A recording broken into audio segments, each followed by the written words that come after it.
All right, so this is chapter 1, problem 20 of the same book, Goldstein. And it says that a particle of mass m moves in one dimension such that it has a Lagrangian L equals m squared x dot to the fourth over 12 plus m x dot squared v of x minus v squared of x, where v is some differentiable function of x, so we like potential maybe. Find the equation of motion for x of t and describe the physical nature of the system on the basis of this equation. So this one's pretty straightforward. We can just get straight into our Euler-Lagrange equations. So we have d of dt partial with respect to L with x dot, because it's just one dimension, minus partial of Lagrange with respect to x, and that equals 0.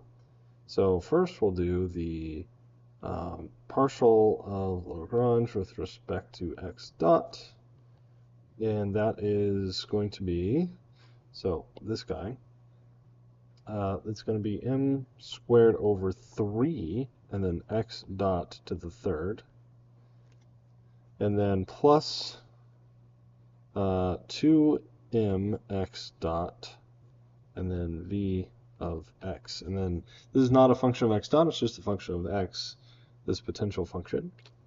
And then to find the time derivative of this guy, the total time derivative of all of that, you got to be careful. You don't just put dots here. That's what I was like thinking about doing at first, but let me turn these suggestions off. Okay, but it ends up being, so there's a chain rule. So the 3 comes down, and there's m squared x dot squared, then x double dot, and then plus 2m x double dot v. I'm just going to start writing v from now on. And then there's a product rule, because v has, we can assume, some relation to time, since the whole thing does. And then plus 2mx dot dv dt. Great, that's it. Okay, and then now we have our partial of the Lagrange with respect to just x. And so we go back up here, and the only things that have x are these v's, just the v. So we have mx dot squared dv dx minus 2v, and then dv dx. That's it. Pretty easy. Now then we can put these together, and we're just going to do some manipulation after we put everything together. Give me this. Okay, this color. All right, so we have m squared x dot squared x double dot plus 2mx double dot v plus 2mx dot dv dt, and we're going to subtract mx dot squared dv dx plus 2v dv dx. So the first thing we can do actually with this is we can take this and remember this dv dt is the same as dv dx, and then x dot. And remember, these are total derivatives since v is only dependent on x. All right, so then we can make that conversion really quick. Just m squared x dot squared x double dot plus 2m x double dot v plus